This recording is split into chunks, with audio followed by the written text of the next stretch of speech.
কেন করে?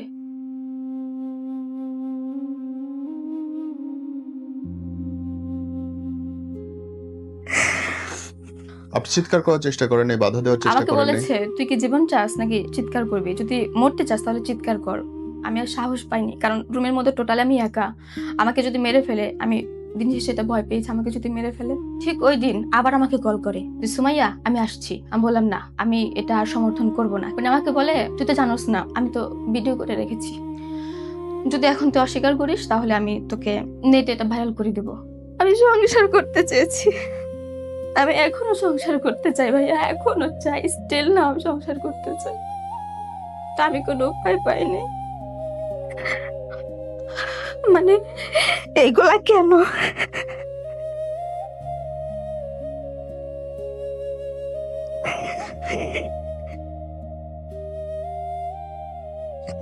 আমি এখন ওই বাসায় যেতে পারি না। ওই বাসায় গেলে আমার তো নিঃশ্বাসটা আটকে আসে। এখনো বাসা ছাড়ি নাই। উনি আসবেন। ওই অভিশপ্ত বাসা আপনি এখনো ছাড়েন নাই?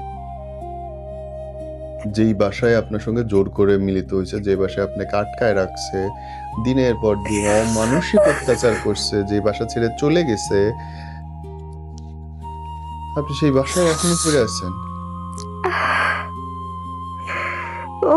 এটা আপনার ভালোবাসা বোন?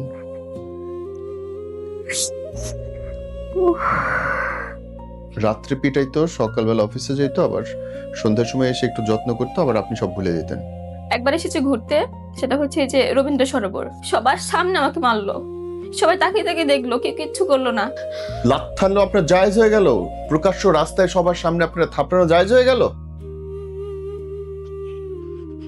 একটা শিক্ষিত উচ্চ বংশের মেয়ে, টাকা পয়সা আছে, হাও আপনি অন্য মেয়েদের জন্য সঠিক দৃষ্টান্ত না? এই এত বড় গাধামি সঠিক দৃষ্টান্ত হইতে পারে না বোন।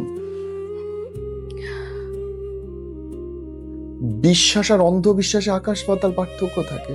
সংসার করতে চাওয়া আর আপনি যেটা করতেছেন আমি জানি না এটারে কি কি ভাষা বলে বোন। আমার এটা আমি বোকামি করে ফেলেছি, আর এখনো সংসার করতে চাই। মানুষ জানোয়ারকেও প্রতিদিন মারে না, যেটা আপনার করছে। আমাকে এভাবে টর্চার গুলো করেছে দিনের পর দিন। আমার মার সাথে কথা বলতে দেয় নাই। মা বিল্ডিং এর নিচে এসে দাঁড়িয়ে থাকছে। আমার আপনি পাগল।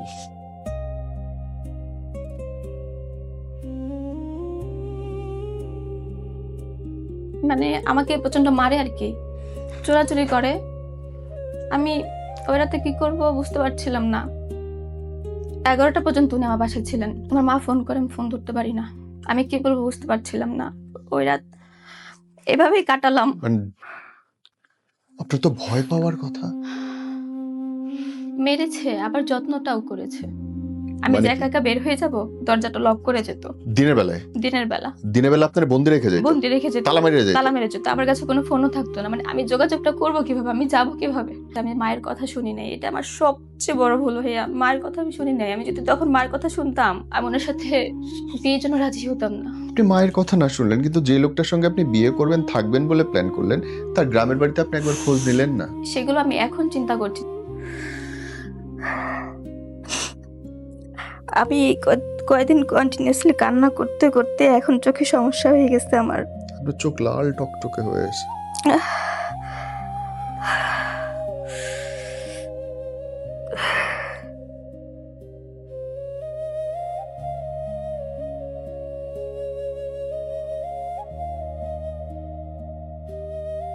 আমরা পয়েন্ট বলে রাখি, এই যে ঘটনাটা আপনারা এখন শুনছেন, এই ঘটনাটা মহামান্য বিচারকের কাছে বিচারাধীন। তিনি সত্য মিথ্যা সম্পর্কে সঠিক রায় দেবেন, কিন্তু আমরা এই ঘটনাটা প্রচার করছি আপনাদের সচেতনতার জন্য। এবং এই মেয়েটা যে তার নিজের গল্পটা বলছে, সে আপনাদেরকে বলছে যেন আপনারা এরকম কোনো পরিস্থিতির মধ্যে শিকার না হন। সো আপনারা বিচারের ভার অনেকখানি আপনাদের হাতে, আপনারা বুঝবেন, জানবেন কি বলতে হবে, কি করতে হবে। প্লিজ, একটা শিক্ষিত মানুষ, এত অল্প বয়স্ক একটা মানুষ, চোখ ভরা জল। কি হয়েছে সোনা? আমি মাস্টার্স কমপ্লিট করেছি। মাস্টার্স কমপ্লিট করার পর ভাবলাম যে আমি বিদেশে চলে যাব উচ্চতর শিক্ষার জন্য, ডাবল মাস্টার্স এবং পিএইচডি করব। এজন্য হচ্ছে আমার কোচিং সেন্টারে ভর্তি হওয়া আইএলটিএস এর। সেখানে প্রথমে ভর্তি হই আমি একটা স্পোকেন ক্লাসে। ওটা শেষ করে আইএলটিএস এর কোর্সটা করতে চেয়েছিলাম। যখন আমার কোর্সটা প্রায় শেষের দিকে, এর মধ্যে ক্লাসে আমি দেখতাম প্রায় 50-60 জন স্টুডেন্ট ছিল। একজন টিচার ছিলেন, ওনার নাম হচ্ছে, সবাই স্যার নামেই চিনেন। উনি মোহাম্মদপুর ব্রাঞ্চে ছিলেন তখন, এবং উনি দেখতাম যে আমাকে একটা এক্সট্রা কেয়ার দেখাতো ক্লাসের মধ্যে, এবং আমাকে বোর্ডে নাম্বার লিখে ইশারা করতো মানে নাম্বারটা তার মোবাইল নম্বর লিখে জি জি যে নম্বরটা সেভ করে জি জি ওকে আমাকে ইশারা করতো। কিন্তু প্রথম আমি পাত্তা দিইনি, কারণ আমার একটা ইচ্ছে ছিল আমি ফ্লুয়েন্টলি কথা বলবো, এবং আমি হচ্ছে আইএলটিএসটা কমপ্লিট করে, মানে আমার স্পোকেন এটা একটু প্রবলেম ছিল, ওটা শেষ করে আমি বিদেশে চলে যাব, আমার একটাই ইচ্ছে ছিল। কিন্তু একটা সময় গিয়ে উনি আমাকে প্রায় ক্লাসের শেষের সময় গ্রুপ থেকে, আমাদের একটা গ্রুপ ছিল প্রত্যেক স্টুডেন্টের, নাম্বার নিয়ে ওখান থেকে আমাকে উনি কল করেন, এবং তখনও আমার সাথে ওনার স্টুডেন্ট এবং টিচার যে একটা বিহেভিয়ার আছে ওইরকমই ছিল। এবং ওনাকে আমি তখনও বলেছিলাম আমার শুধু একটাই চাওয়া, আমি ভালো একটা স্কোর চাই আইএলটিএস এর। নিশ্চয়তা দেয় বা আশ্বাস দেয় যে আমি তোমাকে সাহায্য করব, সর্বাত্মক সাহায্য করব। এরপর ওনার সাথে আমার আস্তে আস্তে একটু কথা হয়, মেসেজ হয়, একটু ঘনিষ্ঠতা একটু বেড়ে যায়। উনি আমাকে কফি ডেটের অফার করে, খাইও কফি একসাথে খাই।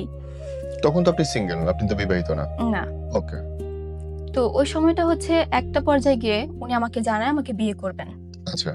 একটা সময় গিয়ে প্রায় 5 মাস পরে উনি আমাকে তখনও স্বাভাবিক প্রেমের সম্পর্ক?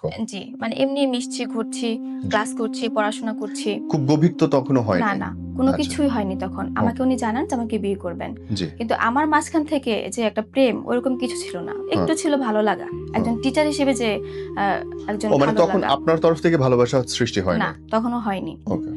এরপর হচ্ছে উনি আমাকে জানান উনি আমাকে বিয়ে করবেন। যখন এই কথাটা উনি জানান, আমি প্রথমে অস্বীকার করি, কিন্তু উনি খুব জেদ ধরেন যে না, আমাকে বিয়ে করবেন। এরকম আপনি একটা- কেন মানে করতে চাইলেন না, সে কেন জিদ ধরল? উনি আমার মায়ায় পড়ে গিয়েছিলেন। আমাকে এতটুকু বলেছেন যে আমি তোমার মায়ায় পড়ে গিয়েছি, আমি তোমাকে ভালোবাসি। এই কথাটা আমাকে বলেছেন। এরপর আমি আমার মায়ের সাথে দেখা করিয়ে দিই ওনার। উনি আমার মায়ের সাথে দেখা আপনার মার করেন। সঙ্গে টিচার দেখা করে? জি। দেখা করে আমার মা যা আছে সবকিছু খুলে বলে, আপনার সবকিছু সম্পর্কে? আমার সম্পর্কে। ইভেন উনি আমার বাসার সামনে থেকে এসে আমার বাসা বাড়িঘর যা আছে সব দেখে যান। এরপরে উনি আমাকে বলেন যে আমি তোমাকে বিয়ে করব। আমার ভেতরেও একটু ভালো লাগা ছিল একটু, যখন আমি দেখলাম যে না, আমার সম্পর্কে সবকিছু শুনে জেনে আমাকে ভালোবাসতে যাচ্ছে, বিয়ে করতে যাচ্ছে, ঠিক আছে। কিন্তু আপনার সম্পর্কে সবকিছু জেনে শুনে মানে কি? মানে হচ্ছে আমার আগে একটা বিয়ে হয়েছিল। আমি যখন এসএসসিটা কমপ্লিট করি, ছোট বয়সে? ছোট বয়সে আমার একটা বিয়ে হয়েছিল। ওকে। তো সেটা আমার মাকে বলে দিয়েছে, আমিও বলে দিয়েছি, কিন্তু আমার কথা উনি বিশ্বাস করেননি যে আমি বিবাহিত। আমাকে দেখলে নাকি মনে হয় না, এরকম বলতো আর কি। তারপর হচ্ছে আমার মা বিষয়টা যখন জানতে পারে, ওইদিন যখন দেখা করে, আমার মা বলে যে না, আমি তোমার কাছে আমার মেয়েকে বিয়ে দেবো না। কেন? আমার মা এর আগে হচ্ছে ইতিমধ্যে খোঁজ খবর নিয়েছে ওনার সম্পর্কে, অনেকগুলো নেগেটিভ তথ্য পেয়েছে। যেমন এর আগে উনি ফার্মগেট ব্রাঞ্চে ছিল, আমি যখন ক্লাস করেছি তখন মোহাম্মদপুর ছিল, কিন্তু এর আগে ফার্মগেট ব্রাঞ্চে ছিল। ওইখানে ঠিক 1.5 বছর আগে অনলাইনে একটা নিউজ আসছিল, ওনার ধর্ষণ সংক্রান্ত একটা নিউজ, মানে ছাত্রীদেরকে, মেয়ে স্টুডেন্টদেরকে একটা উত্তপ্ত করা নিউজ, যেটা আমি জানতে পারি নাই, আমি জানতে পেরেছি মানে রিসেন্টলি, গণমাধ্যমে এসেছিল? গণমাধ্যমে এসেছিল, এবং ওনাকে ওইখান থেকে বাদ দিয়ে দিয়েছে। তারপর পুরান ঢাকা যে ব্রাঞ্চটা ছিল ওইখানে ওনাকে নেয়নি, নিয়েছিল কিন্তু আবার বাদ দিয়ে দিয়েছে। এই সমস্ত কারণেই মিরপুর থেকে মানে একই কাহিনী ওনার ছিল। এরপর আমার সাথে দেখা হয়েছে। তো এই কোনো কিছু আপনি তখনো জানতেন না? আমি তখনও জানতাম না। এই ঘটনাগুলো আপনি জানলেন কবে যে তার সম্পর্কে এরকম কাণ্ড? মানে আমি বলছি, আমি কাহিনীতে আসবো। আমাকে এমন করে রেখেছিল, আমাকে বাসা থেকে বের হতে দেয়নি। আমার হাতের ফোন, আমার 2টা হাতের ফোন উনি নিয়ে গিয়েছে, মানে আমি কারোর সাথে যোগাযোগ করব আমাকে এটাও করতে দেয়। আমার কিন্তু অনেক টর্চার ওনার সঙ্গে আপনি যখন বললেন, আমাকে এই পর্যন্ত বললেন যে ওনার সাথে আপনার মানে রাজি হয় না মা দিতে। জি জি, রাজিটা করালো কেমনে? আমার মা রাজি হয়নি। এরপর ওনাকে আমি জানাই যে আমার মা কিছুতে রাজি হচ্ছে না, কিন্তু উনি বলে যে না, আমি তোমাকে বিয়ে করবো, আমি তোমাকে ভালোবাসি, আমি তোমার মাকে একটা সময় রাজি করাবো, তুমি টেনশন করো না। দেন আমি হচ্ছে রাজি হই, এবং ওনাকে আমি জানাই যে মা তো খুব অশান্তি করছে আমার, আমি এখন কি করব। উনি আমাকে বলে যে আগামী 7 দিনের মধ্যে আমরা বিয়ে করব, তুমি একটা বাসা নাও, আমাকে বলছে। তারপরে আমরা বিয়ে করে যখন দেখবে যে আমি ভালো, আমি তোমার উপযুক্ত, তখন উনি রাজি হয়ে যাবে আমাকে। ঠিক এইভাবে উনি আমাকে বোঝায়, আমি ওনার কথা মতো তাই করি। তখন আমার বাড়িতে আমার মা প্রচন্ড চাপ সৃষ্টি করছে, আমার মা কিছুতেই মেনে নিবে না। ওনার অফিস পর্যন্ত আমার মা এটা একটা কমপ্লেন করেছে, ওনার অফিসেও, কর্মক্ষেত্রেও কমপ্লেন করেছে। লিখিত না, মুখে আর কি কমপ্লেন করেছে, গিয়েছে, বলেছে সবকিছু যে আমার মেয়েকে ডিস্টার্ব করছে। জি জি। এরপর ওখান থেকে ওনাকে বাদ দিয়ে দেওয়া হয়েছিল একবার। ওকে।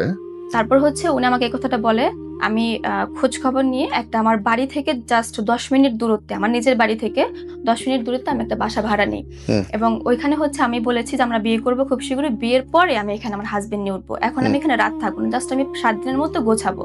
হুম। আমি আমার নিজের টাকা দিয়ে ওখানে আনুষঙ্গিক যা যা লাগে বেসিক নিড গুলো আপনার টাকা দিয়ে মানে মানে আমি এর আগেও 10 বছর শিক্ষকতা করেছি।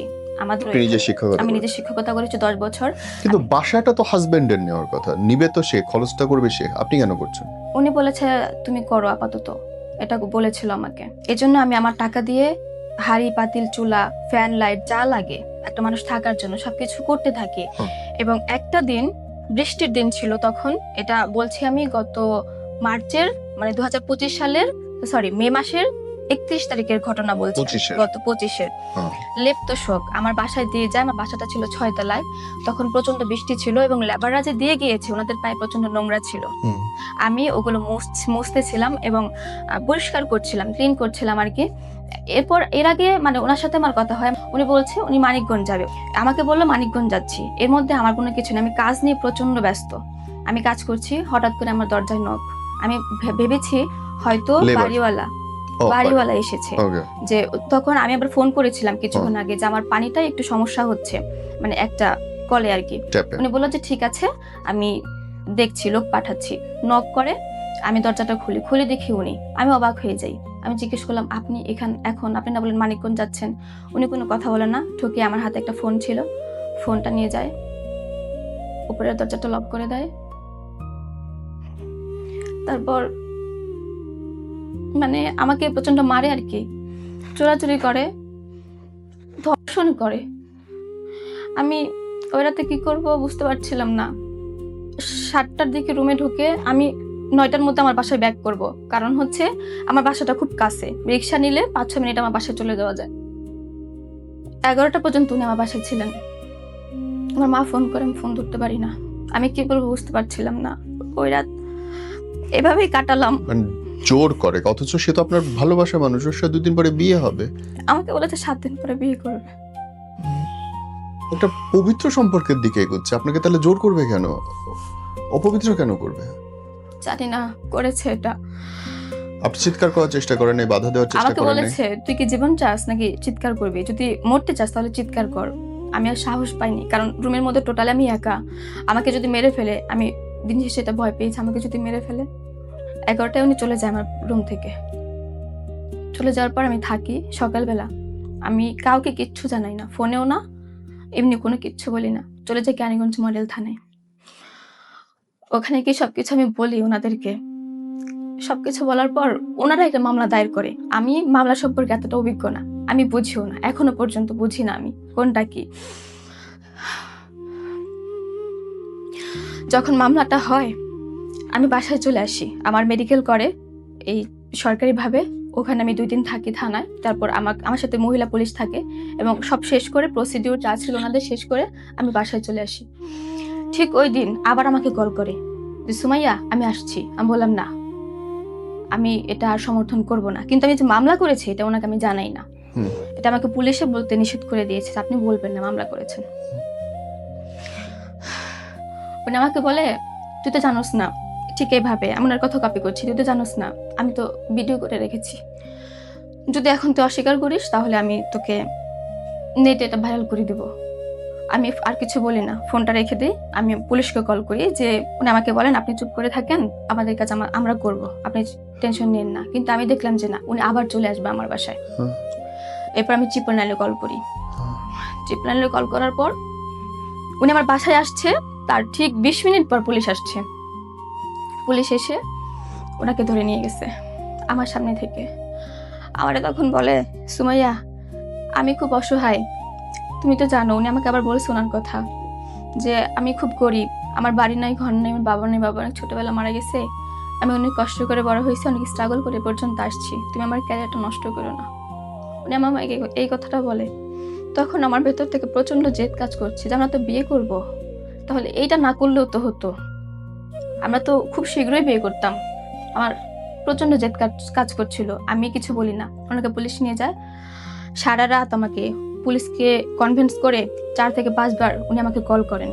কল করে একই কথা বলতে থাকেন এবং বলেন তুমি যদি কালকে সকালে না আসো, আমাকে না বাঁচাও, তাহলে তোমাকে আমার হয়ে যাবে, কি বলে, রিমান্ড হয়ে যাবে, তুমি আমাকে আসো, বাঁচাও, আমি তো তোমাকে বিয়ে করবো, আগেই বলছি, ভালোবাসি তোমাকে, এরকম আমি নিজেকে করতে পারি নাই। উনি আমাকে এটা বলছে, কিন্তু আমি ভাবলাম যে না, তাহলে আমাকে বলে আসতো, আমার বাসায় যে আসলো আমাকে না বলে আসতো না, মিথ্যে কথা। উনি বলতেছে মানিকগঞ্জ। এরপর আমি যাই থানায় পরের দিন সকালে, যেদিন ওকে রাতে নিয়ে গেল, ওর ভাই কল করলো সারা রাত। পরের দিন সকালে আমি থানায় যাই, কিন্তু থানায় গিয়ে দেখি তখন আর কিছু করার নেই, অলরেডি ফাইল হয়ে গিয়েছে এবং ওকে কোর্টে চালান করে দিবে 11টার মধ্যে। ও তখন আমাকে ফোনে করে, আমাকে দিক নির্দেশনা দেয়, ডিরেকশন দেয়, আমাকে ফোনের মাধ্যমে পুলিশকে কনভিন্স করে ফোনের মাধ্যমে আমাকে অ্যাডভোকেটের নাম্বার দিলেন এবং ওই অ্যাডভোকেটের সাথে আমি যোগাযোগ করে আমার নিজের টাকা দিয়ে, আমার কার্ডে টাকা ছিল, আমার কার্ডটার সাথে ছিল, তখন 30,000 টাকা আমি বুথ থেকে তুলে অ্যাডভোকেটের সাথে কথা বলে ওনার জামিন করাই। জামিনটা হয় আবার কিভাবে, বিয়ের শর্তে। অ্যাডভোকেট আমাকে বলে যদি আপনি বিয়ে না করেন এই ধরনের মামলায় সাধারণত জামিন হয় না, আপনি আজকে বের করতে পারবেন না। এটা হচ্ছে গত 2025 জুন মাসের 3 তারিখের কথা বলছি। 3 তারিখে উনি অ্যারেস্ট করে 4 তারিখে ওনার জামিনটা হয় আর কি। আর ঈদটা ছিল কুরবান ঈদটা ছিল 7 তারিখে, ওই দিনই লাস্ট ওয়ার্কিং ডে ছিল, ওই দিনই কোর্টটা অফ হয়ে যাবে। এরপরে তা না হলে ওনাকে আর কি জেলেই থাকতে হবে সারাক্ষণ। একবার যদি জেলে নাকি চলে যায় আব্দুল্লাহপুর, তাহলে নাকি বের করাটা খুব টাফ হয়ে যাবে, আমাকে এমনটা বোঝায়। এরপর আমি বলছি ঠিক আছে, আমি রাজি হয়েছি, যেহেতু বিয়ে করব, ভালোবাসি, রাজি হয়েছে, ওনাকে বের করেছি। এরপর আমি বললাম যে দেখেন আমি তো একা এসেছি, আপনি যেহেতু একটা অগারেন্স করে ফেলেছেন আমার সাথে এরকম, আমি এখন আপনাকে আর বিয়ে করতে চাই না, যদি বিয়েও করতেও চাই আমার সময় লাগবে, আমি ফ্যামিলির সাথে কথা বলবো, আমার মায়ের সাথে, মাকে আমি আবার বোঝাবো, আমার আরো যারা আছে আমার ফ্যামিলির তাদের সাথে আমি কথা বলবো, দেন আপনার সাথে আমি ডিসিশনটা নিব। উনি আমাকে ওখান থেকে আসতে দেয় না, আমি বলেছি আমাকে 2 মাসের সময় দেন, আমি 2 মাস পরে বিয়ে করবো, কিন্তু আসতে দেয় না। তারপর বললাম 7 দিনের সময় দেন, আসতে দেয় না। আমি জজকোর্ট মোড় থেকে রাইসাবাজার মোড় পর্যন্ত চলে আসছিলাম, জজকোর্ট থেকে বের হয়ে ওখান থেকে রাইসাবাজার মোড় পর্যন্ত চলে এসেছি, আমাকে হাত ধরে টেনে নিয়ে গেছে, সবকিছু স্বাভাবিক। আমি যেন ওনাকে যে অ্যারেস্ট করে নিয়ে গেল, ওনার মুখ দেখে মনে হয় না উনি আমার উপর রেগে আছেন বা ক্ষিপ্ত হয়ে আছেন, কিচ্ছু না। আমার হাত ধরে টেনে উনি অ্যাডভোকেটের চেম্বারে নিয়ে যান, ওখানে একজন হুজুর ডাকেন এবং বিয়ে পড়ান আর কি। আমাদের 5 লাখ টাকা কাবিনে বিয়ে হয়। তারপরে উনি আমার সাথে ওখান থেকে বের হয়ে বলে ভাল লাগছে, আজকে বিয়ে করেই ফেলেছি, তাহলে চলো বুড়িগঙ্গা নদীতে 1 ঘন্টা আমরা ঘুরি। নিয়ে 1 ঘন্টার জন্য একটা নৌকা ভাড়া করেন, কিন্তু আমি সাঁতার জানি না, ট্রলার যাচ্ছিল, ঢেউ উঠছিল নামছিল, আমি প্রচন্ড ভয় পাই এবং 15 মিনিটের মধ্যে ওখান থেকে নেমে যেতে বাধ্য হয় আর কি আমার জন্য, আমি একটু ভয় পেয়ে যাচ্ছিলাম। এরপরে উনি বিয়ে করার পর সরাসরি আমার বাসায় চলে আসে, আমি যে বাসাটা ভাড়া নিয়েছিলাম, নতুন বাসাটা, ও বাসায় চলে আসে। এখন সিঁড়িতে উঠছে আর বলছে এখন তো আমি তোর হাজবেন্ড, এখন তুমি কাকে ডাক দিবা, দাও, এখন কি করবে, এখন পুলিশ কল করবা, এখন তো আর পারবা না, একটা বুকে সাহস থাকে না, ওইভাবে নিয়ে উনি সিঁড়িতে উঠছে আর আমাকে বলছে। যাই হোক, ওইভাবে চলছিল, সংসার করছিলাম, ভালোই যাচ্ছিল। কতদিন একসাথে ছিলেন? 10 মাস। সম্পর্ক স্বাভাবিক ছিল কতদিন? সম্পর্ক স্বাভাবিক বলতে রাতে মারতো, সকালে সরি বলতো, অফিসে গিয়ে মারতো। কেন আমি জানি না, শুধু আমাকে মারতো। আবার বলতো ঠান্ডা ছিল, ঠান্ডার মধ্যে ঝর্ণার পানিতে 2 ঘন্টা ভিজতে হবে, প্রচন্ড শীতে কাঁপুনি ধরে যেত, কিন্তু ওনার মন ভিজতো না। আমি কান্না করতাম যে আমার শাস্তি দেওয়া কি হয় না, শাস্তিটা কি জন্য ছিল? শীতের মধ্যে ঝর্ণার নিচে দাঁড় করে রাখছে ভিজায়, কি অপরাধে? আমি জানি না। আপনি কেন দাঁড়াইলেন? না হলে আমাকে মেরে ফেলবে। আমার ঘরে যে আমি রান্না করতাম, সেটা নিয়ে এসে গলার কাছে ধরতো, যে যাও গোসলে যাও, এখন তোকে মেরে ফেলবো আমার কথা না শুনলে।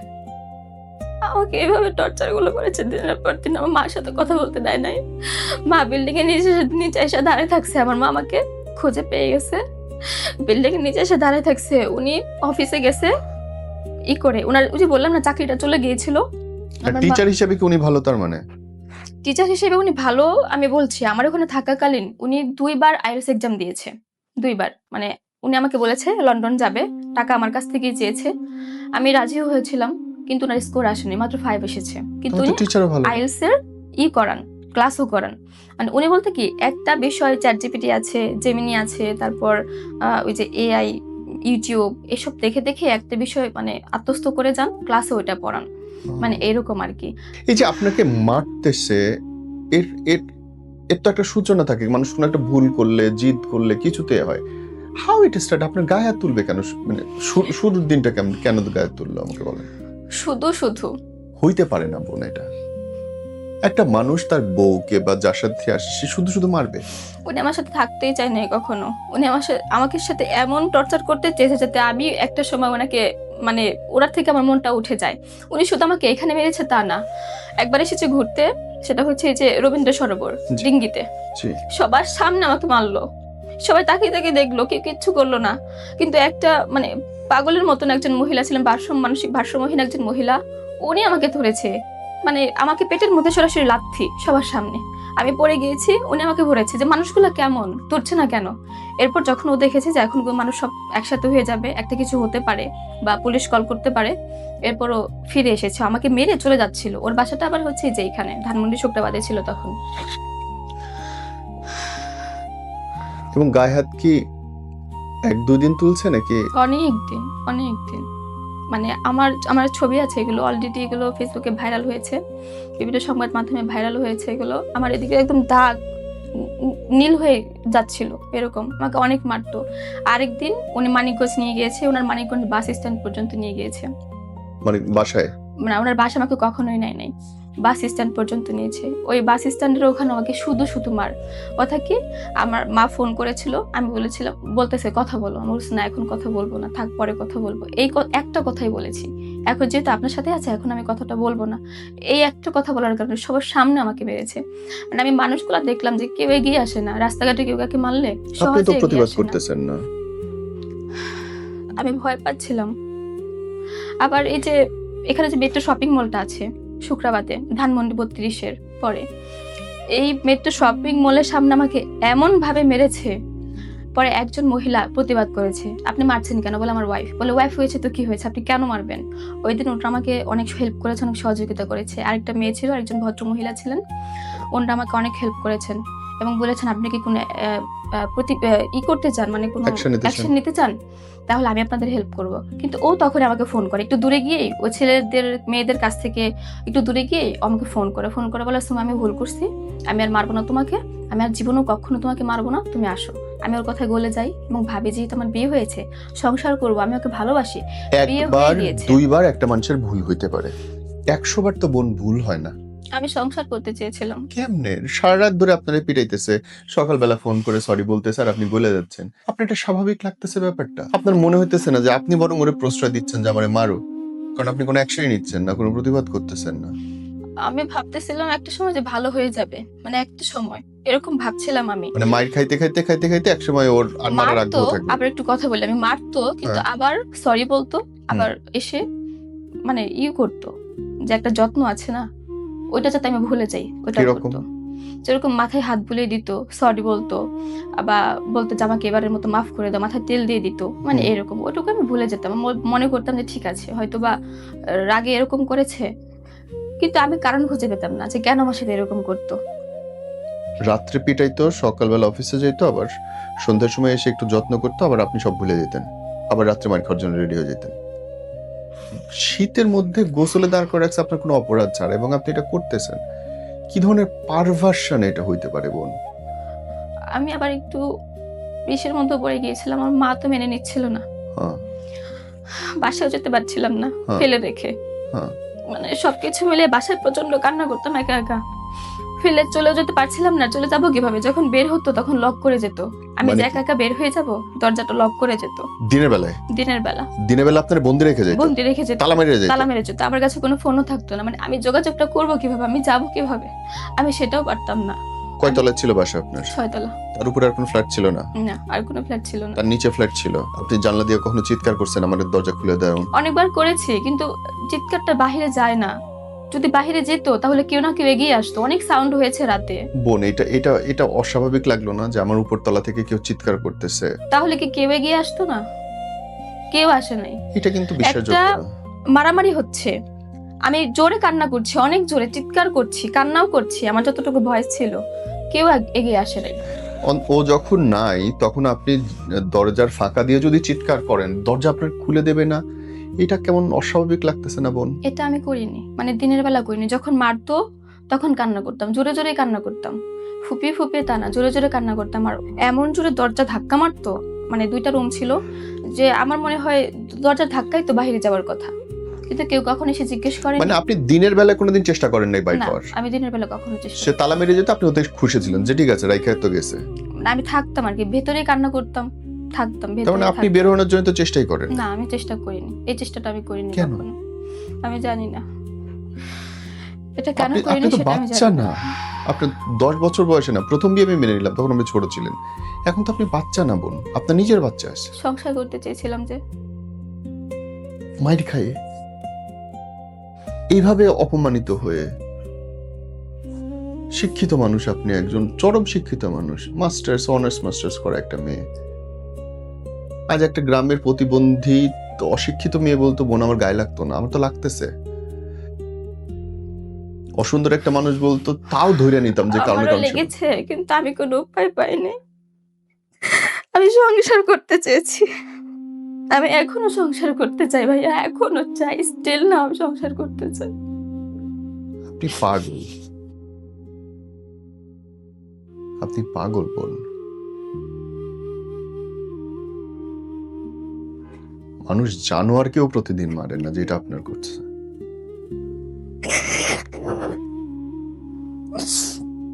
শুধু 1 দিন 2 দিন না, এই ঘটনা সবার সামনেও হয়েছে, গোপনেও হয়েছে, মারামারি এরকম হতো। আমাকে বলছিল যে সুমিয়া আমরা এরকম থাকবো না, আমি এরকম থাকবো না, আমরা লন্ডন চলে যাব, তোমাকে নিয়ে লন্ডন যাব, তুমি টাকা দিবা। মানে আমার কাছ থেকে 25 লক্ষ টাকা চেয়েছিল। আমার ক্যানিগঞ্জে যে বাড়িটা সেটা আমার নামে, বলেছে সে বাড়িটা বিক্রি করে দিবা, 40 লাখ টাকা আমাকে দিবা। আমার কোনো ভাই বোন নেই, আমি লন্ডনে যাব, সেটেলড হব, তোমার মায়ের চিন্তা করতে হবে না।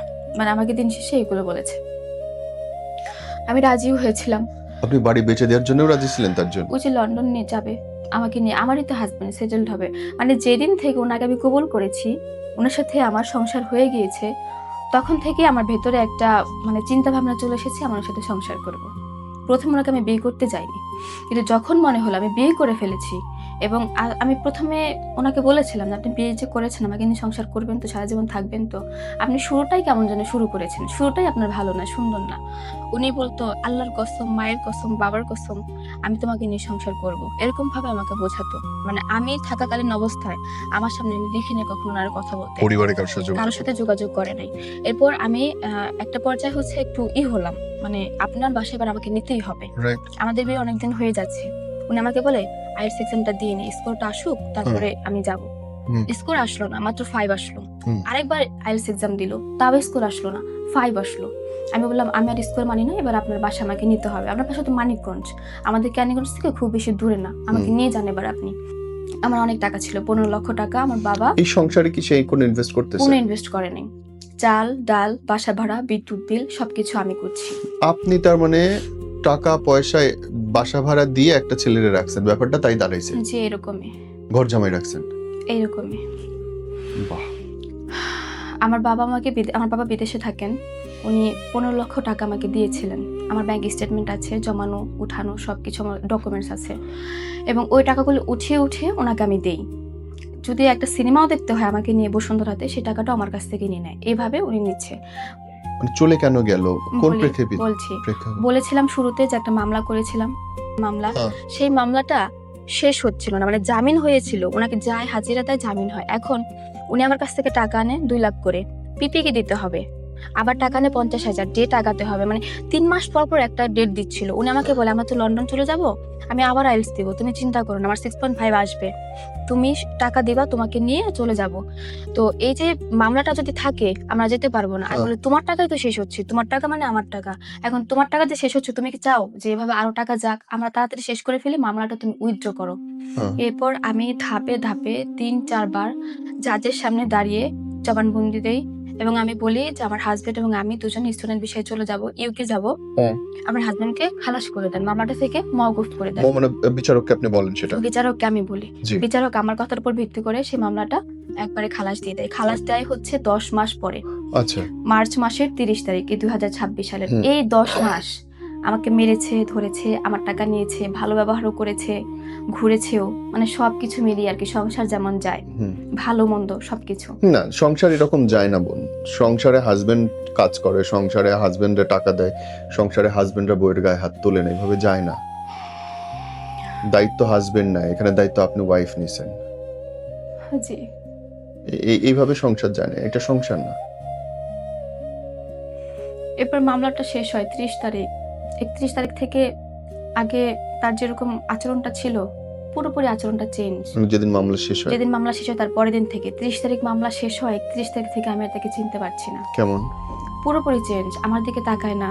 আগে যেরকম কথা বলতো, ফোন করে খোঁজখবর নিত, মানে ফোন করে না, এই যে কি বলে ওইটাকে, বাসায় এসে যে একটা খোঁজখবর নিত, আমার কাছে ফোন ছিল না কোনো। তারপর টেসিটি নিচে ছিল, টেসিটিতে ফোন করতো, গিয়ে একটু দেখে আসেন তো, একটু কথা করে আসেন, দরজার বাইরে থেকে একটু কথা বলে আসেন যে ও ঠিক আছে কিনা, নিত। মানে তারা গিয়ে দেখতো বাইরে তালা দেওয়া এবং ভিতরে কথা বলতো। আমি আছি, আপনি ঠিক আছেন? আমি জি ঠিক আছি, এরকম মাঝে মধ্যেই হতো। কি কি কি বলেন আপনি? এগুলো সাইকো থ্রিলারের মুভির মতো লাগে আমার কাছে। নিচ থেকে একটা দোকানদার উঠতেছে উপরে, বাইরে থেকে তালা দেওয়া একজনের সাথে কথা বলে চলে আসতেছে। এটা আবার আমাকে কিভাবে কনভিন্স করেছে, তোমার মা এসে তোমাকে নিয়ে যাবে, যদি তালা দিয়ে না দেখে, মানুষজন নিয়ে আসবে, তোমার মা তোমাকে তুমি খুলতে বাধ্য হবা। কেন আমি তালা ভেঙে খুলতে পারবে না তোমার মা? এইভাবে আমাকে আর কি বুঝিয়েছে। আপনি এটা বুঝলেন না যে মা তো দুইটা বাড়ি মারলে তালাও ভেঙে যাবে? আমার এখানেই ভুল হয়ে গেছে, আমি মায়ের কথা শুনি নাই, এটা আমার সবচেয়ে বড় ভুল হয়ে, মায়ের কথা আমি শুনি নাই। আমি যদি তখন মায়ের কথা শুনতাম, আমি ওনার সাথে বিয়ের জন্য রাজি হতাম না। আপনি মায়ের কথা না শুনলেন, কিন্তু যে লোকটার সঙ্গে আপনি বিয়ে করবেন, থাকবেন বলে প্ল্যান করলেন, তার গ্রামের বাড়িতে আপনি একবার খোঁজ নিলেন না? এটা কি ধরনের কথা বোন? সেগুলো আমি এখন চিন্তা করছি, যে আমি এখন যে খোঁজ খবরগুলো নিচ্ছি, আপনি গিয়ে বাসার ফ্লোর মুছতেছেন, আরেকটা বাসা নিবেন, অথচ আপনি ওর গ্রামে যাইতেছেন না খোঁজ নেওয়ার জন্য। ওরা আসলে এখানে আমার ভুল হয়ে গেছে, মানে ও যা বলেছে আমি সেটা বিশ্বাস করেছি। নিজের মা বাপকে ভুলে গেছে। আমি সব ভুলে গেছি। আমি যে নিজে থেকে একটু খোঁজ খবর নিব, আমার সেটা মাথায় আসে নাই। এটা কি ক্লাস করা? এটা বিয়ে করা। কারো গ্রামের বাড়ি খোঁজ না নিয়ে বিয়ে করে ফেলবেন আপনি? আমি যখন জানতে পারলাম ওনার ভাই ছিল না, ওইটা আমি আকাশ থেকে পড়ে গেছি। আমার সাথে কিভাবে মানে যত্ন করে আমাকে ঠকাইলো, আমি এইটা অন্তত আমি আশা করি নাই যে ওনার ভাই। আমার এখনো মনে হচ্ছে তাহলে ভাই এত কিছু জানে কিভাবে, উনি হয়তো শিখিয়ে দিয়েছে। এটা এখন আর কি বুঝতে পারছি, যখন আমাকে ছেড়ে চলে গেছে আমি খোঁজ খবর নিলাম। তো এইভাবে আর কি আমার খোঁজ নিচ্ছিল। 31 তারিখ 31 তারিখ মামলা শেষ হলো। 31 তারিখ মামলা শেষ হলো, 31 তারিখ থেকে আমাকে আর চিনে না। বাসায় আসে, এসে কেমন যেন মানে আছে না হাজব্যান্ড ওয়াইফের একটা, মানে মনে হচ্ছে যে আমরা আছি আর কি, এমনি ভাই বোন আছি। 31 তারিখ থেকে আসছে, খাচ্ছে, আমি রান্না করছি, ওরকম কথা না, কোনো কিছু না। এরপরে আমাকে 7 তারিখে অফিসে যায়, অফিসে গিয়ে আবার উনি বাসায় আসে দুপুরে খাবার জন্য, দুপুরের দিকে বাসায় এসে আমাকে বলে আমি তোকে নিয়ে সংসার করবো না। 7 তারিখে? 7 তারিখে। কেন? এতদিন মামলার ভয়ে তোর সাথে আমি ছিলাম, এখন তোর সাথে আমি সংসার করবো না, স্পষ্ট করে আমাকে বলে দেয়। আমি আর ওটা মেনে নিতে পারি না। তখন আমি খুব রাগারাগি করি, উনি আবার অফিসে চলে যায়, অফিস থেকে আবার রাতে আসে। ওই রাতে আমাকে প্রচন্ড মারে, আবার মারে, মেরে ওনার আঘাতগুলো মানে করতেন কেমন করে? বা হাত দিয়ে, মানে উনি অনেক সুঠাম দেহের অধিকারী, 5 ফিট 10 ইঞ্চি এবং সুঠাম দেহের অধিকারী। উনার এক হাতের সাথেও আমার পারা পসিবল না, মানে উনি এরকম ধরলে আমার পক্ষে নড়াই পসিবল না। মারতো মাথায়? হ্যাঁ, মারতো। এই পাশটা বেশি মেরেছে, মানে থাপ্পড় দিত। আমার কাছে ছবি আছে, ছবিগুলো দেখলে বুঝতে পারবেন যে এরকম ভাবে আমাকে মারতো এবং মেরে ধরে তারপরের দিন হচ্ছে চলে যায়। এরপরে আমার ফোন ছিল আইফোন 16 প্রো ম্যাক্স এবং আরেকটা ছিল রেডমি A5, ওই দুইটা ফোন ওনার কাছে ছিল। এরপর ওই দুইটা ফোনে উনি নিয়ে যায়, নিয়ে যাওয়ার পর ওই দিন আর তালা লাগায় না। তারপর আমি বের হয়ে আমার মার সাথে আমি যোগাযোগ করি যে মা আমার সাথে এগুলো বলছে আমাকে। আমার মা এর আগে মামলার কথা জানতো না, এর আগে মানে বিয়ে করেছে এটা শুনেছে আর কি, মানে আমার সাথে শারীরিক মিলন হয়েছে সেটাও জানতো না। আমার সাথে এই 10 মাসে আমার মার একটা দিনও দেখা হয়নি, একটা দিনও দেখা হয়নি। আপনি ফোন করার ট্রাই করেন নাই? করেছি, কিন্তু আমি পারি নাই। মানে আমার ওই যে যখন রাতে বাসায় আসতো আমি ফোন করতে চাইতাম, আমার বাসায় আবার হচ্ছে কি আমার মার একটা বাটন ফোন, আমার মার স্মার্টফোন নেই, স্মার্টফোন ছিল যে এখন যেটা আমি নিয়ে এসেছি এটাতে শুধু ওয়াচ শুনতো, এটার মধ্যে সিম ছিল না। এখন ও আমার হাজবেন্ড আমার কাছ থেকে 2টা ফোন নিয়ে যাওয়ার পর থেকে এখন আমি ফোনটি ইউজ করছি। এটা আমার ও বাসায় ছিল এবং নেটওয়ার্ক পেত না রাতের বেলায়, আমার মা বাসায় ঘরের মধ্যে থাকতো। আর হচ্ছে আমি যখন ফোন করতাম বা ফোন করতে চাইতাম আমাকে বলতো ফোন করতে হবে না, মানে হাত থেকে ফোনটা নিয়ে যেত। জোরাজোরি করলেও যে মার খেতাম, মারই তো কত খাওয়া যায়, আমার তো একটা শরীর মানে সারা শরীর ব্যথা হয়ে যেত। আমাকে ডক্টরের কাছে পর্যন্ত মারতো, আবার ডক্টরের কাছে সেই নিয়ে যেত। মানে এ পর্যন্ত আমাদের যে কলাতে যে মডার্ন হসপিটাল আছে সেখানে অনেকবার আমার রেকর্ড আছে এরকম যে অসুস্থ হয়ে হয়ে রাত 2টা 3টা 4টায় আমি আপনি ডাক্তারের কাছে হসপিটালে গিয়ে কি গিয়েছি। বলতেন? আঘাতটা কেমনে পাইছেন? বলতো যে ব্যথা পেয়েছে, এটাই বলতো। ডক্টর জিজ্ঞেস করতো কিন্তু সেটা আর স্পষ্ট করে বলতো না, বলতো যে ব্যথা পেয়েছে, ওর শরীর ব্যথা, রোলাক দিত এরকম মানে লিখে দিত। আবার মাঝে মধ্যে বলতো শরীর খুব দুর্বল, আমাকে স্যালাইন দিত। আবার পেটে যখন লাথি মারতো পেট ব্যথা হয়ে যেত, পেটে লাথি মারতো? পেটে লাথি মারতো তখন বলতো পেট ব্যথা করছে, পেট তখন স্যালাইন দিত, ইনস্ট্যান্ট ব্যথা কমতো আর কি এরকম। আপনি যে এইরকম ভাবে মাইর খাইছেন আমার কাছে মনে হইতেছে যে মানে ভাই আমার মানে কোনো সুস্থ মানুষই লাগতেছে না। একটা মানুষ কয়বার মাইর খাইতে পারে জীবনে? আমার কাছে ডকুমেন্টস গুলো আছে, মেট্রো শপিং মলের সামনে মেরেছে, ডিঙ্গিতে মেরেছে, মোহাম্মদপুর 3 রাস্তার মোড়ে মেরেছে, যে নিচে আছে ওখানে সিসি ক্যামেরাও আছে, ওগুলোর সামনেই আমাকে মেরেছে। মানুষের সুন্দর মুহূর্তের স্মৃতি থাকে, আমি অমুক জায়গায় ঘুরতে গেছি, অমুক জায়গায় ঘুরতে গেছি, আর আপনার স্মৃতি হচ্ছে আমাকে অমুক জায়গায় মারছে, অমুক জায়গায় নিয়ে মারছে, অমুক জায়গায় নিয়ে মারছে। হায় রে। মানিকগঞ্জে নিয়েও মেরেছে। মানিকগঞ্জ সিনেমা দেখতে গিয়েছি ওনাদের ওইখানে, বসুন্ধরা সীমান্ত সম্ভারে কোথাও টিকিট নেই, টিকিট না থাকার কারণে মানিকগঞ্জ নিয়ে গিয়েছে, ওখানেও মেরেছে আমাকে, মানে আমাকে অনেক মেরেছে, এটা বলার মতো না। কিন্তু তারপর আমি সংসার করতে চেয়েছি ওনার সাথে, আমি তারপরেও সংসার করতে চেয়েছি। 7 তারিখের কথা বলেন। ওই দিন ছিল রাতে আমাকে মারলো, 8 তারিখে চলে যায় আমার এখান থেকে, তালা লাগাই না ওই দিন। আমি ওর সাথে কন্ট্যাক্ট করতে পারি না, আমি চলে আসি ওর অফিসে, মোহাম্মদ ব্রাঞ্চে চলে আসি। এখানে আসার পর ওকে আর আমি পাই না, মানে ও এখানে নাই। আমি ম্যানেজারকে জিজ্ঞেস করি, বলেছিলেন তো এখন এখানে নাই, ওনার কি ক্লাস আছে? বলে হ্যাঁ ক্লাস আছে। স্টুডেন্ট আসে ঘুরে ঘুরে চলে যায়, ওনার ফোনটা সুইচ অফ পায়। আমার কাছে আর ফোন নিয়ে যে ওনার সাথে আমি যোগাযোগ করব। তারপরেও আমি আল্লাহ করে মসজিদের নিচে নেমে একটা লাইব্রেরি আছে ওখানে গিয়ে একজন লোককে বলি যে আমার হাজবেন্ডকে আমি একটা কল করব, আপনার ফোনটাকে একটু দিবেন। উনি আমাকে দেয়, কিন্তু ফোনটা আমি সুইচ অফ পাই। দেন আবার আমি অফিসে যাই, ওখানে বসে থাকলাম প্রায় 2 ঘন্টা, উনি আসে না। তখন আমি বুঝতে পারি যা ঘটার ঘটে গিয়েছে, এতদিন মামলার ভয় ছিল, আর আসবে না। এরপর সত্যিকার অর্থে আর আসে না। আমি আমার বাসায় যাই, এই ফোনে আমার সিম নেই, মানে আমার নামে যে রেজিস্ট্রেশন করা সিমটা ছিল সেটা তুলে আবার এখানে নেই, আমারটা দিয়ে আমি ট্রাই করি। এরপর ফোন সুইচ স্টপ পাই, কিন্তু হোয়াটসঅ্যাপে ওনার সাথে আমার 2-1 বার কথা হয়েছে।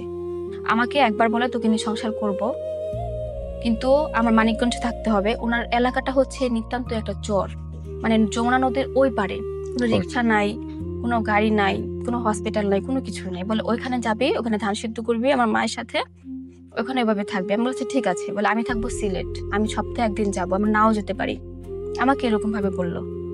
এরপরে হচ্ছে আমি ওনার সাথে আরো কন্ট্রাক্ট করি যে ঠিক আছে আমার ভুলটা হয়েছে কোথায়, আপনি আমাকে ধরে দেন, আমি আমার ভুলগুলো শুধরে আপনার পা ধরে ক্ষমা চাই, আপনি যদি বলেন প্রকাশ্যে পা ধরে ক্ষমা চাইতে আমি তাই করবো, আপনি আমাকে নিয়ে সংসার করেন, আপনি আমাকে ছেড়ে যায় না। ওনাকে আমি বিভিন্নভাবে বলতে থাকি। আমি বলেছি ঠিক আছে সব তো সবার মেনে নিলাম, তা আপনি আমার কাছে আসেন, আমি আপনার পা ধরে মাপ চাইবো, আপনার পা ধরে থাকবো, আপনি যেভাবে রাখবেন আমাকে আমি সেভাবেই থাকবো। ওনার আমি এটা বলি, কিন্তু আসে না। পরে হুট করে আমার মনে হলো যে উনি আমাকে নিয়ে সংসার করবেই না, কারণ আমার মামাতো ভাই, আমার খালু, আমার ওখানকার যে কাজিনরা রয়েছে, আমার এলাকার যে গণ্যমান্য ব্যক্তিগুলো রয়েছে, সবার মাধ্যমে আমি শুনতে পাই, আমাকে বলে সুমাইয়া তোর হাজবেন্ড কল করেছে, তোকে নিয়ে সংসার করবে না, এতদিন মামলার ভয় ছিল এখন আর সংসার করবে না। আবার আমি ওনার সাথে কন্ট্যাক্ট করি, কিন্তু উনি আমার কাছে বলে যাচ্ছে একবার বলে সংসার করবো, একবার বলে করবো না, স্পষ্ট করে কোনো কিছু বলে না। তো এর মধ্যে আবার উনি একজন অ্যাডভোকেট, ওনার স্টুডেন্ট নাকি ছিল আর কি পুরান ঢাকা শাখার একজন অ্যাডভোকেটের মাধ্যমে আমাকে ফোন করে বলে যে স্যার আপনাকে নিয়ে সংসার করবেন, আপনাকে ছেড়ে দিতে চাচ্ছে। আমি বললাম কিভাবে ছেড়ে দিবে, এমনি এমনি ছেড়ে দেবে আমাকে? মানে আমার দোষটা কোথায়? আমাকে যদি একটা দোষ দেখায় তারপর আমার কাছ থেকে যাক, বা উনি আমাকে বলুক যে এখানে তোমার সমস্যা আছে, আমি ওটা সমাধান করি, আমি ওটা নিজেকে শোধরানোর চেষ্টা করি। আর আমার মনে হয় না এই 10 মাসের মধ্যে আমি ওনার সাথে অনেক অন্যায় করে ফেলেছি। উনি দিনে বাসায় থাকতোই না, রাতে আসতো 10টায়। আমার বাসায় একটা ফ্রিজ, অনেকবার বলেছেন ওটা ফ্রিজ কিনেন, একটা ফ্রিজ কিনেন, আমি আমার টাকা দিয়ে ফ্রিজ কিনি, আপনি আমার কাছ থেকে এত টাকা নিন না, আমাকে একটু হেল্প করেন, আমার টাকাটা দিয়ে আমি ফ্রিজ কিনি। উনি বলছে না ফ্রিজ কেনার দরকার নেই। রাতে মাছ নিয়ে যেত, রাতে রান্না করতাম 12টা-1টা পর্যন্ত, খেতে খেতে 2টা হতো, আবার ঘুমাতেও চলে যেত। মানে ওনার সাথে আমার দেখাই হতো অতটুকু। আসলে আমি রান্নায় ব্যস্ত হয়ে যেতাম, খেতে ঘুমিয়ে পড়তাম, আবার সকালে চলে যেত, এতটুকুই ছিল। তো ওই সময় আমি বললাম যে ওনার সাথে আমি অন্যায়টা এতটুকু সময়ের মধ্যে কি করে ফেলেছি। টাকা পয়সাও দিলাম, লন্ডন যাবে সেটেল করেও দিতে চাইলাম, উনি আমার বাড়ি বিক্রি করে পর্যন্ত ওনাকে আমি সেটেল করে দিতে চাইলাম, 40 লাখ টাকা চেয়েছে, তাও রাজি হলাম। তাহলে আমার ভুলটা কি ছিল? উনি বলে সেটা আমি জানি না। উনিও মানে এই কথাই বলছে, ডিভোর্সের পক্ষেই কথা বলছে, আপনি ডিভোর্স দিয়ে দেন ওনাকে, স্পষ্ট করে আমাকে এই কথা বললো। আমি বলেছেন আমি ডিভোর্স দিব না, আর যদি ওনার কোনো কথা থাকে তাহলে আমার এলাকায় আসুক, আমার ফ্যামিলির আমার এলাকার বাসী সবাইকে আমি জানিয়েছি যে আমার সাথে এই করেছে। মুরব্বীরা কথা বলুক, মুরব্বীরা কথা বলবে। উনি যদি আমার সাথে নাও থাকতে চায় বা থাকতেও চায়, আমাকে বলে থাকবো, ওদের সবাইকে বলে থাকবো না, তাহলে আমার সামনে এসে কথা বলো। কিন্তু উনি দিন শেষে আসে না। হঠাৎ করে আমার মনে হলো যে না, আমার তো যা যাওয়ার চলেই গেছে, টাকা গিয়েছে, মান সম্মান গিয়েছে, একটা বিয়ে, হসপিটালে যেতে বলতো আমি সুমাইয়ের হাজবেন্ড। ওইখানে আমার এলাকায় সবাই আবার আমাকে চিনে, কারণ আমি 10 বছর শিক্ষকতা পেশায় ছিলাম। আর ওখানে আমি একজন শিক্ষিত একজন পার্সন, কোনো প্রবলেম হলে কেউ আমার কাছে আসতো। আর আমার এলাকার বেশিরভাগ স্টুডেন্টই মানে আমার হাত দিয়েই গড়া। এমন মেয়ে আছে, ওরা 2জন বাচ্চার মা হয়ে গিয়েছে, আমার স্টুডেন্ট, বা ছেলেরাও, একজন ছেলের বাবা হয়ে গিয়েছে, বাচ্চার বাবা হয়ে গিয়েছে, আমার স্টুডেন্ট পড়িয়েছেন। আমি অনেক ছোটবেলা থেকে টিউশনি করি, তো ওই হিসেবে আমার একটা পরিচিতি আছে, সম্মান আছে। হ্যাঁ, তো আমাকে সবাই চিনতো। দোকানে যেতাম, কসমেটিক্সের দোকানে, বলতো আমি সুমাইয়ের হাজবেন্ড, মানে সবার কাছে পরিচিতিটা উনি দিয়ে ফেলেছে। আমার বাসায় যেতাম, উনি আমাকে নিয়ে যেত, কিন্তু আমার বাসায় ঢুকতাম না কখনো। আমার বাসার এলাকা যে আছে ওখানে চা খেতাম, কফি খেতাম। আমি অনেকবার বলেছি আমার বাসায় যাই, বলেছেন না। আমার এলাকার লোকজন ঠিক ওনার সাথে আমাকে দেখেছে যে উনি আমার হাজবেন্ড, আমার এলাকার মানে জানাজানি যত রকম হওয়া দরকার হয়ে গিয়েছে। তো এই যে এখন জানাজানি যে হলো, আমি ওনাকে বললাম যে ঠিক আছে আপনি আসেন, আমার সাথে সংসারটা করেন বা না করেন, এলাকা যেহেতু জানাজানি হয়ে গিয়েছে আপনি এটা সমাধান করেন। কিন্তু উনি আর আসে না। তারপর আমি ভাবলাম যে ঠিক আছে, আমার আর এইভাবে হবে না, আমি মামলা করি একটা। এরপর আমি কোর্টে যাই, কোর্টে ওনার নামে একটা মামলা হয়, এবং মামলাটা হচ্ছে জাজ আমার কথা শুনে, এবং আমার সিচুয়েশন তখন এমন ছিল যে আমাকে মেরেছিল, যে এ পাশে দাগ একদম হয়ে গিয়েছিল, দাগ পড়ে গিয়েছিল। আমি এখন ট্রিটমেন্ট নিয়েছি। এরপর জাজ সরাসরি হচ্ছে FIR দিয়ে দেয়, মানে অ্যারেস্ট যেটা আর কি, ওইটা দিয়ে দেয়। তারপর আমাকে অ্যাডভোকেট বলে যদি আপনার সাথে যেহেতু প্রতারণাটা করেছে, আপনি আগের মামলাতে আবার উচ্চ আদালতে আপিল করেন। যেহেতু আপনার টাকা পয়সা নিয়ে গিয়েছে, উনি যদি সংসার না করার থাকতো উনি শুরুতেই বলতে পারতো যে সংসার করব না, টাকা পয়সা নেওয়ার দরকার নেই বা এগুলো। এরপর উনি এটাও করেছেন, উচ্চ আদালতে আগের মামলাটা আপিল করেছেন। এরপর আমি বাসায় আসি, বাসায় আসার পর আমি খুব কান্না করছিলাম। এরপর ওনার যে অফিস আছে, যে ব্রাঞ্চটা আছে, ওখানে আমি হেড অফিসে যাই। এটা হচ্ছে মিরপুর 10 নম্বরে হেড অফিসটা। ওখানে জিএম স্যারের সাথে কথা বলি। জিএম স্যার আমাকে বলেন আপনি কি জানেন না, জেনে শুনে বিয়ে করবেন না, আপনি ওনাকে বিয়ে করেছেন। ওনার তো ফার্মগেট ব্রাঞ্চে একটা ঝামেলা হয়েছে, মেয়েদেরকে উত্ত্যক্ত করা নিয়ে অনলাইন নিউজ হয়েছে, আপনি ওনাকে কেন বিয়ে করলেন? তখন আমি আরো ঘাবড়ে যাই যে কি বলছি উনি। অথচ মানে এই ছেড়ে যাওয়ারও অনেকদিন পরে আপনি সত্যিটা জানতে পারি। আচ্ছা। এরপরে আমি মানে তখনই একদম ভেঙে পড়ি, যে আমাকে বললো, আমি শুনেছিলাম, আমি যখন ক্লাস করি তখন শুনেছিলাম উনি ফার্মগেট থেকে এখানে চলে এসেছেন এবং ফার্মগেট একটা ঝামেলা হয়েছে, এটা শুনেছি। ওনাকে জিজ্ঞেস করেছে কি ঝামেলা, তখন আমি ওনার স্টুডেন্ট, ক্লাস করি, কথা বলি আর কি টিচার হিসেবে। বলে আমি টাকা পেতাম, আমার টাকা ম্যানেজার দিচ্ছিল না, যে কেন ওনার গায়ে হাত তুলতে গিয়েছিলাম, এই জন্য আমাকে ওখান থেকে বাদ দিয়ে দিয়েছে, এই জন্য আমি মোহাম্মদপুরে এসেছি, আমাকে এই কথা বললাম, এটার উপরে বিশ্বাস করে আছি। কিন্তু ওইখানে গিয়ে যখন আমি এটা শুনতে পারি জিএম স্যারের কাছে এই কথাটা, তখন আমি আকাশ থেকে পড়ে যাই, যে আসলে সবাই যা বলেছে তা তো সত্যি। আমি এতদিন একটা মিথ্যের মধ্যে ছিলাম, একটা বিভ্রান্তির মধ্যে ছিলাম, একটা প্রতারণার মধ্যে আমি ছিলাম। মানে তখন আমার মনে হয় দোষটা পুরোপুরি আমার, কারণ আমি যাচাই করি নাই কোনো কিছু। আমি পারতাম তো, ওই যে বললেন যে চিৎকার করা যেটা, বা যখন ওই যে ম্যানেজার আসতো বাসা বাড়িওয়ালা বিল্ডিং এর ম্যানেজার, বললেই হইতো তার মার একটা কল দাও, 999 কল দাও, যে কোনো জায়গায় পারা যেত। ওনাকে বলতে পারতাম যে আমি বিপদে আছি, আপনারা আমাকে সাহায্য করেন। তখন আমার মনে হয় আমি দোষী, কারণ আমি ওনার কথা, সম্পূর্ণ ওনার কথা আমি বিশ্বাস করেছি। কেন বোন, কেন? আমি ভালোবাসি ওনাকে, আমি অনেক ভালোবাসি। কিন্তু আপনি যখন ঘর করতে যাচ্ছেন তখনও তো আপনি বলছেন যে আপনি মানে বিয়ে করার আগে তখন আপনি বলছেন যে আপনি ভালোবাসেন নাই, জাস্ট বিয়ে করতে চাইছি বলে আমি রাজি। যখন বিয়ে করে ফেলেছি, তার আগে যখন আপনি কেসটা করলেন, আপনাকে জোর করলো, সে জোর করে মিলামেশা করলো, সেই মুহূর্ত পর্যন্ত তো আপনি ভালোবাসেন নাই। ভালো লাগা ছিল, কিন্তু ভালো লাগা বিয়ে ছিল। করতে চাইনি। রাইট, আপনি বিয়ে করতে চান নাই, কিন্তু আবার তাহলে নিজে ঘরও খুঁজছেন। ওই যে বললো যে 7 দিনের মধ্যে আমরা বিয়ে করব, ব্যাস, আমি তোমার মাকে ম্যানেজ করব, কনভিন্স ব্যাস। করব তোমার মাকে। আমি একটা ভালোবাসি না একটা ছেলেকে তখনও, এবং সে বলল যে আমি তোমার জন্য, তুমি ঘর নাও, আমি আসতেছি।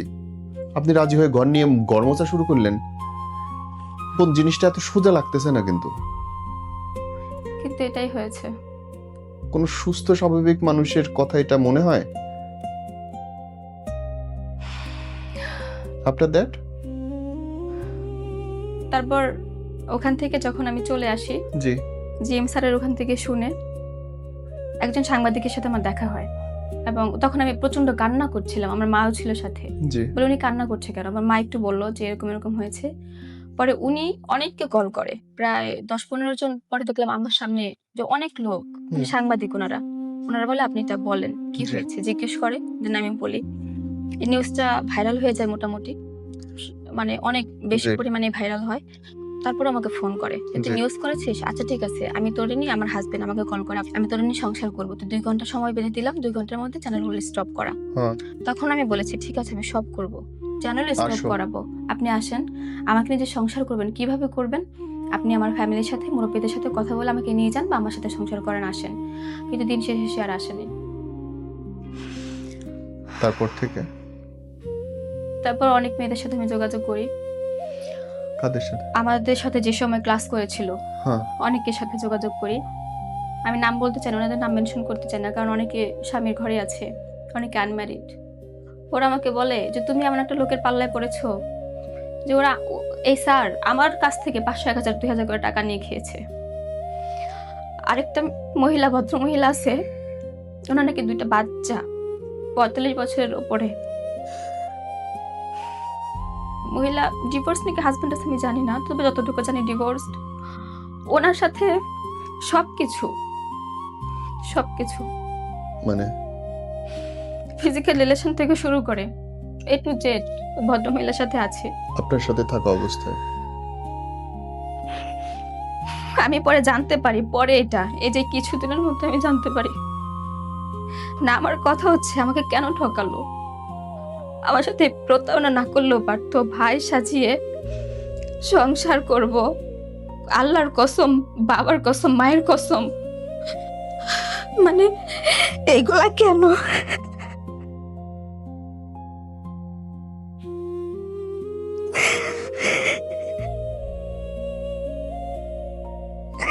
আমি এখন ওই বাসায় যেতে পারি না, ওই বাসায় গেলে আমার তো নিঃশ্বাসটা আটকে আসে, এখনো বাসা ছাড়ি নাই। উনি আসবে, ওই অভিশপ্ত বাসা আপনি এখনো ছাড়েন নাই? যেই বাসায় আপনার সঙ্গে জোর করে মিলিত হয়েছে, যে বাসায় আপনাকে আটকায় রাখছে, দিনের পর দিন অমানসিক অত্যাচার করছে, যে বাসা ছেড়ে চলে গেছে, আপনি সেই বাসায় এখনো পড়ে আছেন? এটা আপনার ভালোবাসা বোন?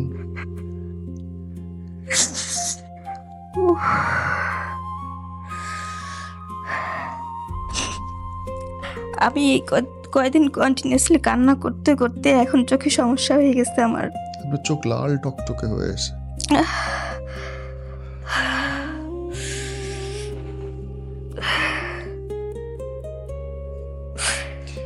মাফ করবেন যদি বাজে একটা কথা জিজ্ঞেস করি। আপনি বলছিলেন যে আর একজন মহিলার সঙ্গে তার শারীরিক সম্পর্ক।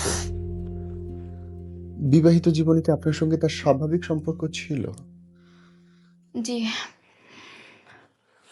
স্বাভাবিক মেলামেশা ছিল? জি, এদিক দিয়ে সবকিছু স্বাভাবিক ছিল। তাহলে ওই মহিলা কোত্থেকে আসলো আবার? ওই মহিলার সাথে নাকি দিনে মাওয়া চলে যেত। মহিলার নাকি একটা প্রাইভেট কার ছিল, আমি জানি না আমার নিজস্ব কিনা। মাওয়া চলে যেত, এটা আমি পরবর্তীতে খোঁজ পেয়েছি। এবং ওনার এই ব্যাপারটা ওপেন সিক্রেট, মানে এটা অনেকেই জানে, শুধু আমিই পরে জানতে পেরেছি। কিন্তু ওনার এই ব্যাপারটা আগে থেকেই সবাই জানে, শুধু আমিই জানতে পারিনি। আমি তারপরেও সন্দেহ করেছিলাম, যখন আমি ক্লাস করতাম, ওনার স্টুডেন্ট ছিলাম। আমি যখন প্রথম ওনার ক্লাসে গেলাম, দেখতাম যে ভদ্র মহিলা, প্রায় 45 ঊর্ধ্ব মহিলা, ওনাকে চকলেট দিচ্ছে। ওই মহিলা নাকি আবার বিদেশে যাতায়াত করে, যাওয়া আসা করে, ওনাকে চকলেট দিচ্ছে। তো একদিন ওই ভদ্রমহিলার পাশেই আমি বসেছি, পাশের সিটে আমি বসেছি।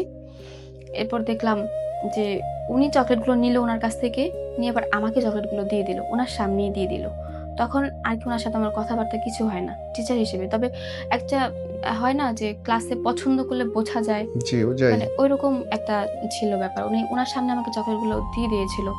তারপর আমি ওনাকে জিজ্ঞেস করেছিলাম, যখন ওনার সাথে আমার কথা হতো বা কফি খেতে যেতাম আমরা রেস্টুরেন্টে, জিজ্ঞেস করেছি আমি, "ওনার সাথে কি আপনার কোনো সম্পর্ক আছে?" বললেন, "না, এটা কি সম্ভব? এত বয়স্ক একজন মহিলার সাথে আমার সম্পর্ক থাকা?" কিন্তু পরবর্তীতে আমি বুঝতে পারি যে এখন মানে উনি চলে যাওয়ার পরে যে আসলে ওনার সাথেই সম্পর্কটা ছিল। বোন, আপনার জীবন থেকে যদি মানুষ শেখে, কি শিখতে পারে বলেন তো? আমার মতো যাতে এরকম বোকা না হয় কেউ। কোনো মেয়ে যেন এরকম সরল বিশ্বাসে কাউকে সহজেই বিশ্বাস করে না ফেলে। মায়ের কথা যাতে তারা শোনে, বাবার কথা, মায়ের কথা। কারণ তারা না জেনে কোনো কিছু বলে না। আমি আমার মায়ের কথা শুনি নাই। আমার মা আমাকে অনেক বলছে, উনি ভালো না। আমি শুনি নাই। আমি আজকে শিক্ষিত মানুষে আজকে আমার এখানে এই অবস্থায় আসার কথা না। এভাবে ক্যামেরা ফেস করার কথা না। আজকে আমাকে অনেকেই হয়তোবা গালি দেয়। কমেন্টসে বা দিবে। অনেকে বলে ভাইরাল হওয়ার উদ্দেশ্যে এসেছে। অনেকে বলে এটা ওটা অনেক কিছু। আমি কোনোদিন ভাবিনি যে আমি এভাবে ক্যামেরার সামনে এসে কথা বলব। কিন্তু কখনো এটা ভাবি নাই। আমার একটা সুন্দরভাবে লাইফ লিড করার ইচ্ছে ছিল। মাস্টার্স কমপ্লিট করেছি। বাংলাদেশে আমার একটা মনে হয়েছে জব ভ্যাকেন্সি। তো আমি বিদেশে বেশ। চলে যাই। একটা নিরাপদ একটা জীবনের আশায়, উন্নত একটা জীবনের আশায়। এজন্য আমার ওখানে যাওয়া। কিন্তু দিন শেষে আমি কি করলাম? বোকামি করলাম। মানে চরম বোকামি। আমি শুধু ওনাকে ভালোবাসছি এটাও বোকামি করি নাই। আমি ওনাকে টাকা দিয়ে দিয়েছি আমার। যে দায়িত্বটা ওনার নেওয়ার কথা ছিল সেই দায়িত্বটা আমি কাঁধে তুলে নিয়েছি। একটা বোকামি করেছি। আরেকটা বোকামি করেছি, আমি নিজ থেকে কখনো ওখান থেকে বের হতে চাইনি। এবং আরো বোকামি করেছি, ওর ফ্যামিলি সম্পর্কে আমি কোনো খোঁজখবরই নেইনি। যে লোক আমার সাথে ৫ মাস কথা বলল, ওর ভাই সেজে, সে ভাই না। সে ভাইই না।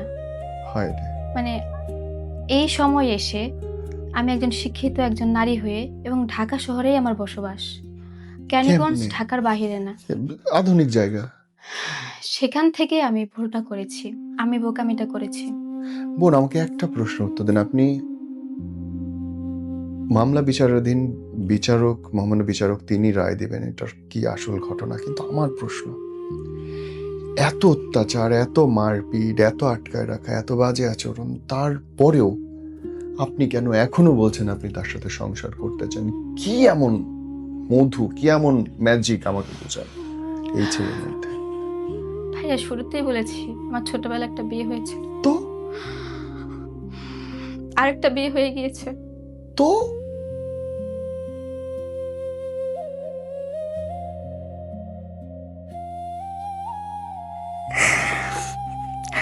বিয়ের তো নাম হয়ে গেল ২টা।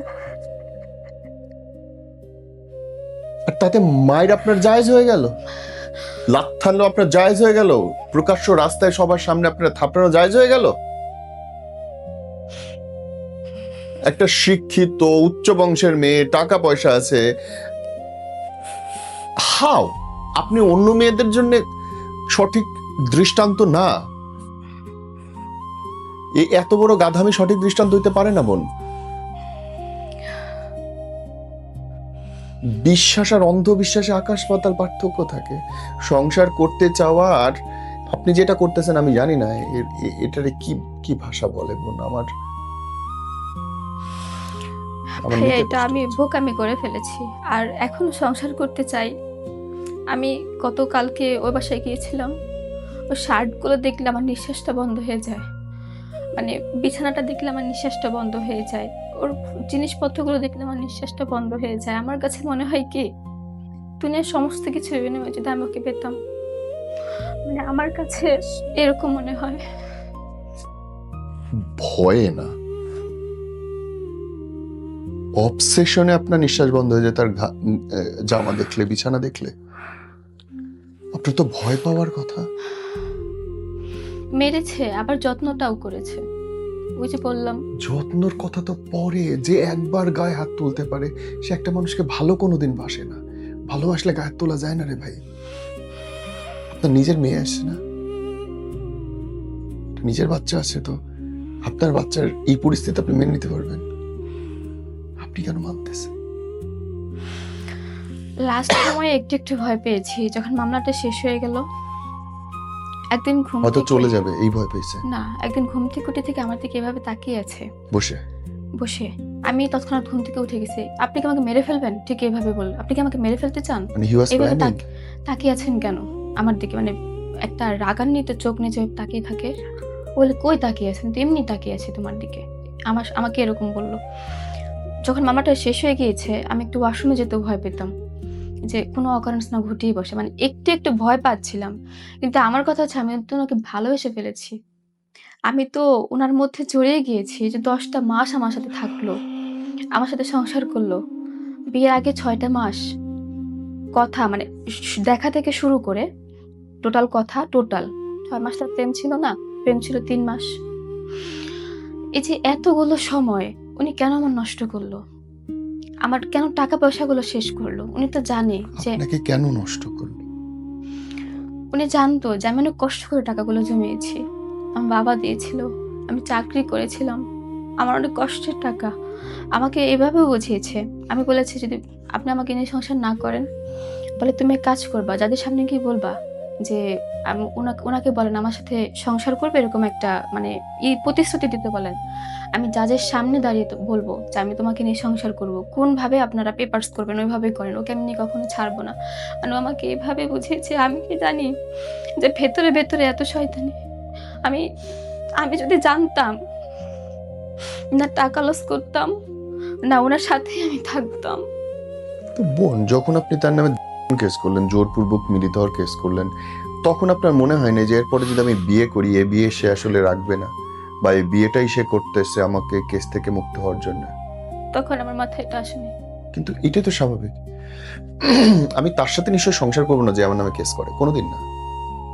তাতে যা হয় হয়ে যাবে, এটা তো রিয়ালিটি। কিন্তু উনি আমাকে বিয়ে তো করলো। আমি তো তখন জামিন করিয়ে দিয়েছিলাম। বিয়ের আগেই জামিন করিয়ে দিয়েছিলাম। আমি বলেছিলাম, "এবার আপনাকে আমি জামিন জামিন করিয়ে করছেন, দিয়েছি।" কেস তো শেষ হয়নি। কিন্তু শেষ তো হয়ে যেত। 9 মাস পরে না হইতো না, আপনি আবার গিয়ে জামিন ক্যান্সেল করাইতে পারতেন। বাংলাদেশের এক পক্ষের আইন তো, এটা সবাই জানে। বাংলাদেশের মেয়েদের যে ছেলেরা এরকম ধোকা দেয় লম্বা সময় ধরে, তার অন্যতম কারণ এটা যে আইনে আপনি না বললে সে কোনোদিন মুক্তি পাবে না। আইন এত বেশি বাজে করে বানানো, এবং এই কারণে অনেকেই কাজ করে। কিন্তু এটা তো আমি একজন মানুষ হিসেবে বোঝার কথা। যে লোকটাকে আমি জোরপূর্বক মিলিত হওয়ার কেস দিলাম, সে আমার সাথে আনন্দ নিয়ে সংসার তো করার কথা না ভাই। আমি তো বুঝি নাই ভাই। আমি কিচ্ছু বুঝি নাই। হয় আমি কেস দিব, না হলে আমি সংসার করব। হয় আমি ফাইট করব তার প্রতিবাদের, অথবা আমি এটাকে প্রেমের অত্যাচার হিসেবে নিয়ে নিব। দুটোই পথ ছিল। আপনি দুটো তো মিলিত করে ফেলাইছেন, তাই না? ওই মুহূর্তে ছেড়ে দিলে ওরা শাস্তি হওয়ার হইতো, অথবা ঠিক আছে 7 দিন পরে বিয়ে করতে চাইছো, চলো তুমি মিলিত হয়ে ফেলাইছো, চলো এই মুহূর্তে বিয়ে করে ফেলি, সেটাও হয়ে যেতে পারতো। আবেগে হয়েছে, ঠিক আছে আমি বিয়ে করে ফেলাইলাম, আল্লাহর কাছে মাপ চাই নিলাম, সেটাও হইতে পারতো। কিন্তু দুইটা একসাথে মিলিত হয়তো ঝামেলাটা হয়ে গেছে। আপনার সেটা মনে হয় না যে এই ঘটনাটা করতে পারতো? আমি তখন বুঝি নাই। মানে ওই যে বললাম না যে উনার চোখে মুখে রাগ কোনো কিচ্ছু আমি দেখিনি। যেদিন আমাকে বিয়ে করলো, জি, আমি তো ওনাকে মামলা দিলাম, অ্যারেস্ট সেদিন করাইলাম। তো তার মুখে রাগ থাকার কথাও এবং না, সে কারণ যে বের হলো হ্যাঁ, আমাকে নিয়ে ঘুরছে, চিল করছে। বিয়ে করেই বুড়িগঙ্গায় ঘুরছে নৌকা নিয়ে। কারণ ওর তো সমাধান হয়ে গেছে, ও তো বুঝছে যে কয়েক মাস থাকবে তারপর বের হয়ে যাবে এই সম্পর্ক থেকে। উনি খুব ধীত একটা লোক। মানে আমি Yeah, বুঝতে পারিনি। খুবই বুদ্ধিমান true, একজন লোক। আমি understood. বুঝতে পারিনি। আমার সরল বিশ্বাস নিয়ে উনি খেলা করেছে। কিন্তু আমি দিন শেষে উনার সাথে সংসার করতে চেয়েছি। এটাই আমার কাছে এখনো একটা বিরাট প্রশ্ন। বোন, লাস্টলি শেষ 2 মিনিট যদি আপনি আপনার হাজবেন্ডের জন্য কিছু বলতে চান অন ক্যামেরায়, এই ক্যামেরায় বলেন। আমি উনাকে বলতে চাই উনি আসুক আমার কাছে, আমাকে নিয়ে সংসার করুক। তবে এভাবে সংসার করবে, এভাবে একটা অ্যাসুরেন্স আমাকে দিবে, আমাকে কখনো ছাড়বে না, আমার উপর কখনো অত্যাচার করবে না। আর টাকার জন্য কখনো প্রেশার দেবে না, যৌতুকের জন্য কখনো প্রেশার দেবে না। উনি আসুক, আমার সাথে সংসার করুক। যেহেতু উনি আমার সাথে সংসার করেছে, আমার সাথে থেকেছি। আমি আর আর চাই না। মানে উনাকে চাই। উনি আসুক, ভালো হয়ে আসুক। ওকে, আমরা শেষ করছি। Dancery weeps in a low, trembling cry.